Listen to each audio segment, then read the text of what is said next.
Hi, you are listening to This Is Not Your Practice Life. I'm your host, Macy Renee, and we are going on a journey together, my friends. I'm a certified life and emotional intelligence coach. And if you really want to step into your highest self, there are a few non-negotiables you're going to have to learn, and I am just the person to help you do it. No matter your past, I'm here to help you create a more fulfilling future. So stick around with me.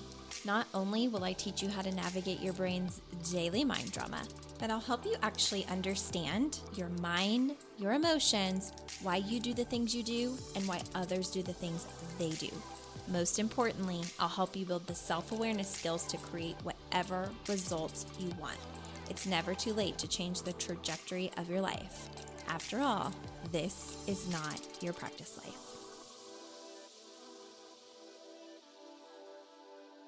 Welcome back to another episode of This Is Not Your Practice Life podcast. I have a great one for you today. It's going to hint at a little bit of what's coming. You guys, today is Monday, December 15th, and tomorrow, Tuesday, December 16th, 2025, is a big day for me as an entrepreneur. When you're an entrepreneur, you are working on a lot of things behind the scenes, things that most people never see, never know about, especially on the client-facing side. And this being said, I have been working privately on something for about a year and a half, and that has been a new advanced program. So if you have been around for any amount of time, you know that I have a few different programs. I have many programs. I have one-on-one coaching, and I have a lifetime access program called the Equip Society. And there for a while, my advanced program was called the Hybrid Experience. I love that program. That program is not gone forever. However, it has been put to rest for a little bit of time as I focus my attention on the next advanced thing I want to bring out into the world. The fun thing is that this was something that came to mind, again, a year and a half ago, maybe longer, in the shower. But there are also, that's where I get my best thinking ideas, in case you're not aware. But even before that, this has been something that I've wanted to do since I started my business, and I've known that. And I'm just excited to bring it to you. But I'm going to go into today's episode, which is going to give you a little hint of more of what's coming. But I have to tell you, you want to be on my social media. You want to be on my email list. You want to make sure you are staying tuned on what's coming. And let me just say this, if you have already signed up for the mini programs or gone through the mini programs, you're going to be, I think, really, really excited. So I've got some great things in store, but today's episode is called Why Emotional Intelligence Without This Skill Has a Ceiling, okay?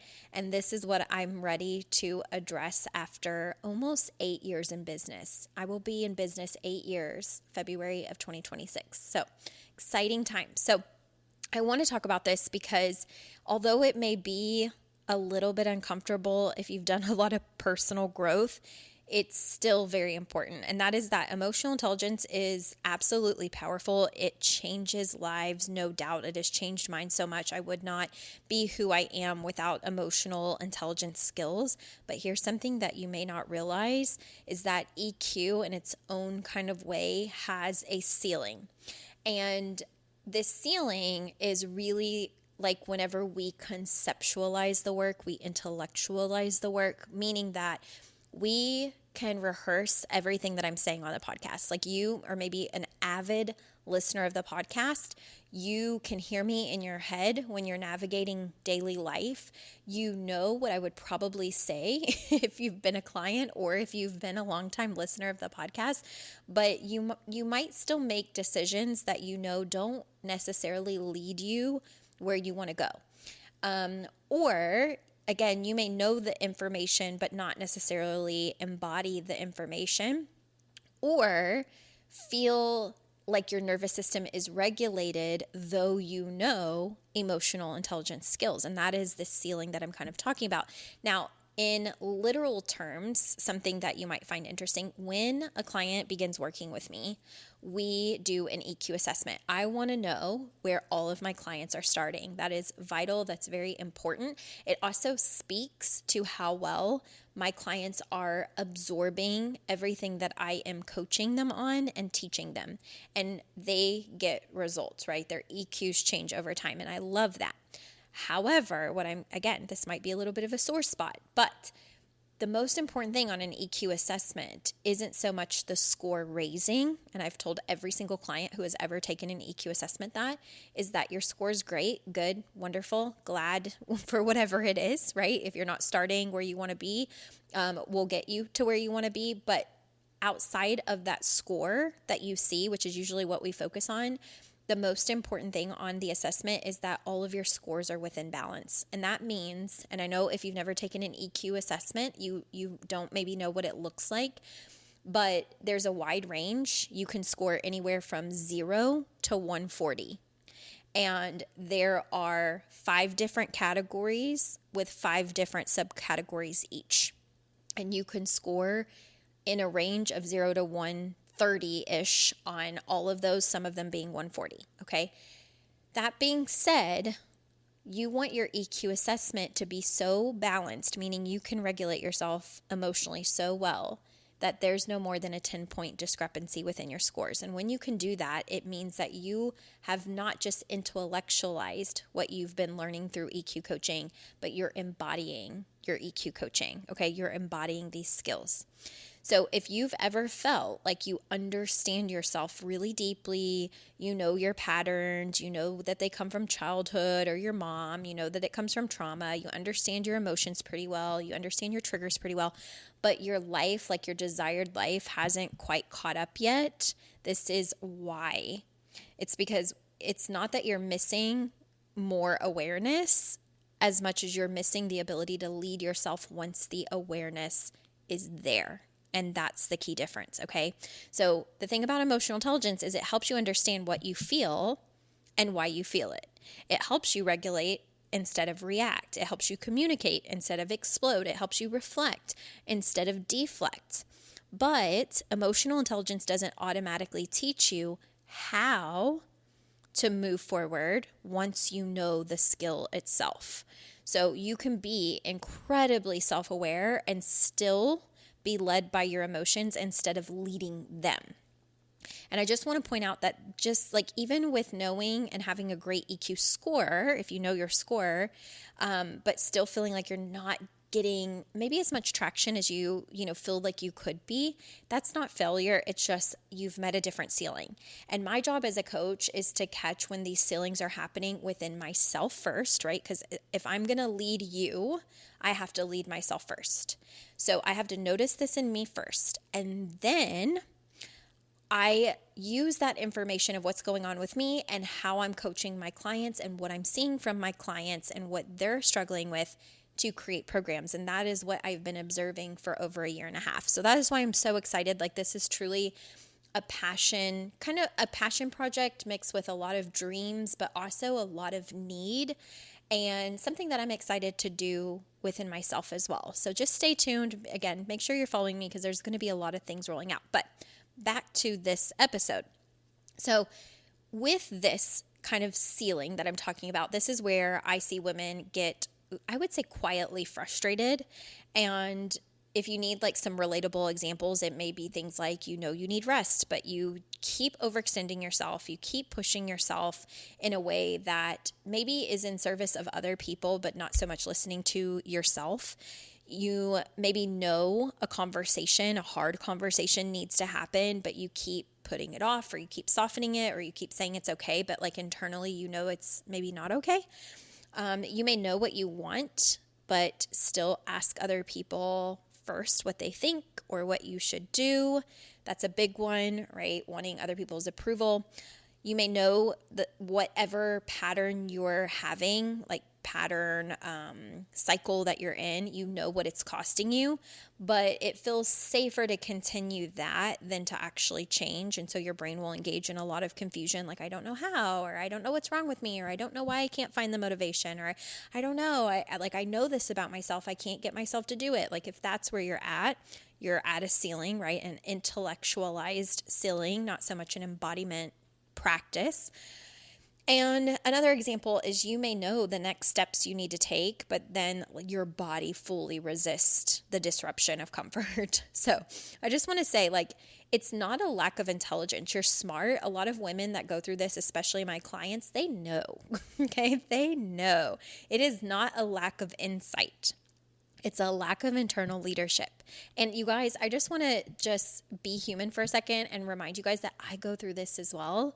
Like what I'm creating and what I've been working on for so long is being sure that I am practicing this first. And I'm still practicing it as well. Like again, let's just not even go there, but I can promise you it's going to be good. Okay.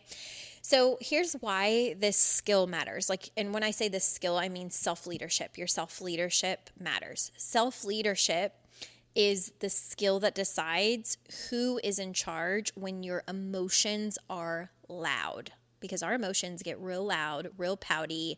If you're a client of mine, you've heard me say there's the inner child, there's the inner teenager, and there's the emotionally intelligent adult.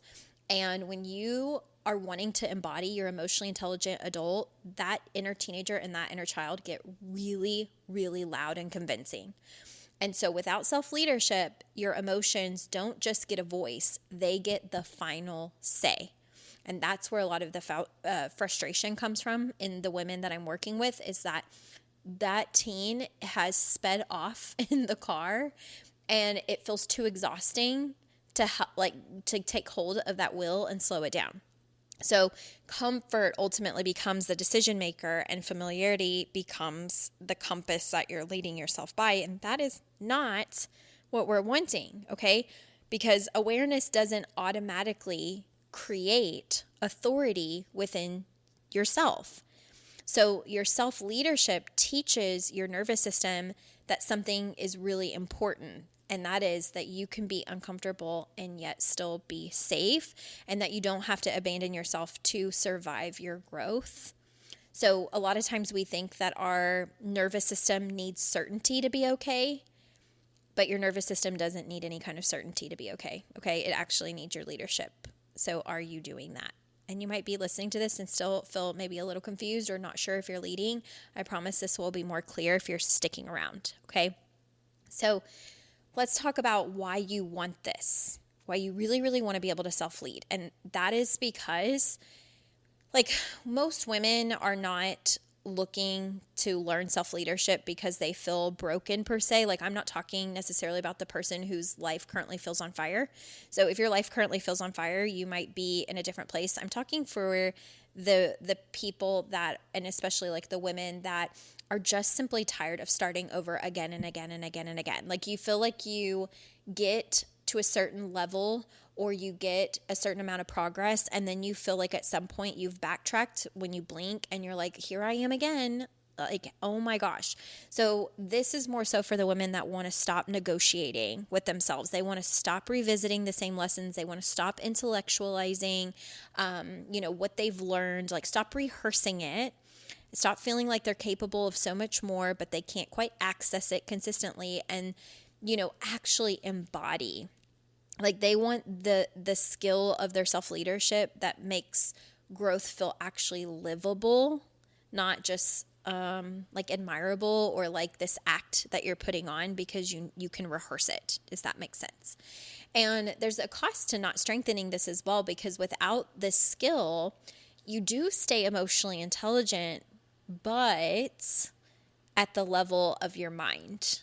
Okay. So that means the embodiment practices are not going to be there as much. Like, I'm going to go on a tangent for just a quick second. I have a really good friend that I have two really good friends that were kind of dating these guys, or like in deep conversations, like in the direction where you could consider it dating without actually going on dates, because they were more like online kind of relationships building. And what was really interesting about these guys is that they always had the perfect answer, and they always had the emotionally intelligent answer. And I probably really ruined this for my friends being an emotional intelligence coach, but not really, because my friends are also emotionally intelligent. So they're very wise. They're very in tune with themselves. They do the work, right? They don't just say they're going to do it. They actually do it. And so what both of these friends noticed is they were able to spot where these guys could intellectualize EQ. Like, they could rehearse it, like just as if they read it out of a book. But whenever they would get to deep conversations, it wasn't a lived practice. And I don't care if you're male or female, you don't want to be that person. You don't want to be the person that can speak on emotional intelligence all day, because now I feel like it's become this buzzword. Like I feel like in dating, everybody knows they want an emotionally intelligent human being. So when I'm watching, like let me tell you a guilty pleasure of mine real quick. On my Facebook feed, my number one video, page that comes up is Pop the Balloon or Find Love. I literally binge that mini show on Facebook all the time, or you can go on YouTube. It's called Pop the Balloon and Find Love. And it's basically just a contestant that comes in, shares what they want in a man or woman. There's a lineup of all males or a lineup of all females, and they can pop the balloon based on if they're feeling it or not. So they do this based on physical characteristics and also mental, emotional characteristics, like being asked questions, sharing answers. And so the contestant that comes on can pop their balloon, or the contestant seeing the person can pop their balloon for any reason, right? So if they're like, I've got 12 kids, then you can pop the balloon, vice versa. So I love this show. It is one of my favorite things. But what I have noticed for sure is that there is a lot of buzz around, I want an emotionally intelligent female, or I want an emotionally intelligent man. And it's so ironic that the person who usually says that on this show specifically too will get asked like a deep question about life or how they handle something, and their answer is the total opposite of emotional intelligence. Now, I can spot that as someone who deeply lives and embodies emotional intelligence work and coaches it day in and day out. But my point in saying this is it's become quite the desired quality and word that is used, but I don't feel 1000% certain that people actually know what it means to practice it. And so in saying this, I feel very excited about what I have coming, because I don't ever even want my clients to be like, oh, I can rehearse it and say it. I can say all the things. I have high emotional intelligence looking at my score. I want them to actually be able to look at their assessments or know on the inside as well that I am actually really good at embodying this. And I will tell you too, I've told clients embodying it usually means you feel like hell a good amount of time, right? Not because we want you feeling like total doo-doo all the time. Life is going to be 50-50. You're going to have great moments, highs and lows. And so self-leadership is not necessarily about you're going to constantly feel like poop, because that doesn't sound desirable, right? To go into this work if you're constantly going to feel bad. But I will tell you that when you're actually practicing and embodying emotional intelligence work, you're probably going to feel a level of internal fatigue more than you think or expect, because doing the work isn't a bunch of fluff, and it's not always happy-go-lucky fun moments. It's actually a deep practice, and it will look pretty messy, and you're going to really get to see that. Some of you are really going to get to see that, but more on that later. So again, the cost of not strengthening your self-leadership is that you will keep coming up against the same edges, but not really be able to move past them. You'll keep outgrowing versions of yourself, which may sound good, right?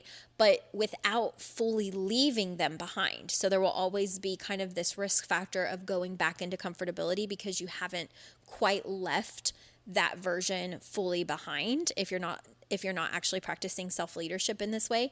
And eventually self-awareness without self-leadership becomes this very exhausting thing. So again, you know it in your head and you know what you should be doing, but then you're constantly self-sabotaging. So then there's this disconnect within yourself because you don't have self-trust. You don't actually believe you'll follow through. You don't actually believe you're going to get results. You don't actually believe that the life that you desire, the results that you want are going to happen. And so then you beat yourself up because you're like, I've done all this work. I don't understand why it's not working. And then there's self-sulking, and there's just, no, we're over that, right? We're going to the next level. We're done with that. Let's move on. Okay. So this is for women that are not necessarily stuck, but you're ready for a deeper level of work. That's where I've been for a long time. And it's okay, I want to do this for myself. I'm ready to take clients to this level. It's hard as hell, but it's going to be so worth it. I promise you. So, again, this is something that I've been working on in my own life, building in my own life, and not just once, but over and over daily. And it's really the difference between growth that feels inspiring and rewarding versus, growth that actually completely changes your life. Like, strips away what is not serving you and gets you on the path of where you need to be. Like, you don't need to explain it, and your credibility can just be an energy that's felt because people they can feel that you're doing this level of work. Like, you don't need to necessarily broadcast it, okay?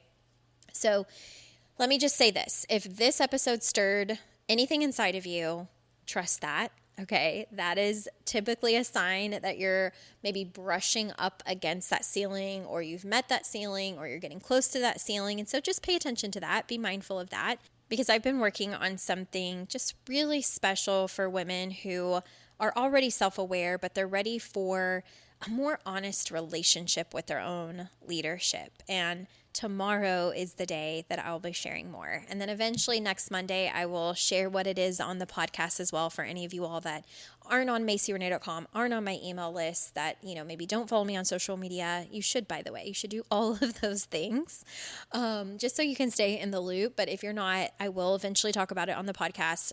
I cannot wait to share it. This is such a big deal. And, this work is not about becoming someone new, but more so leaning into being that person within yourself that you can really, truly trust no matter what. Like, true, honest, raw growth, sometimes messy, sometimes vulnerable, sometimes yucky, but the kind of work that actually moves you forward in such a powerful way. And I can't wait to share it. So lots to come, my friends. I will see you around tomorrow, and I can't wait. Hey there. Thank you so much for joining me on today's episode of This Is Not Your Practice Life podcast. If you'd like to connect on social media, you can find me on both Instagram and Facebook at Macy Renee Coaching. And if you want to stay up to date on all of my offers, announcements, and inspirational emails, you can join my email list at MacyRenee.com. In addition, if there's a way that I can further support you in your coaching journey, you can schedule a free 60-minute consult at MacyRenee.com anytime you want, so we can discuss the best options for you.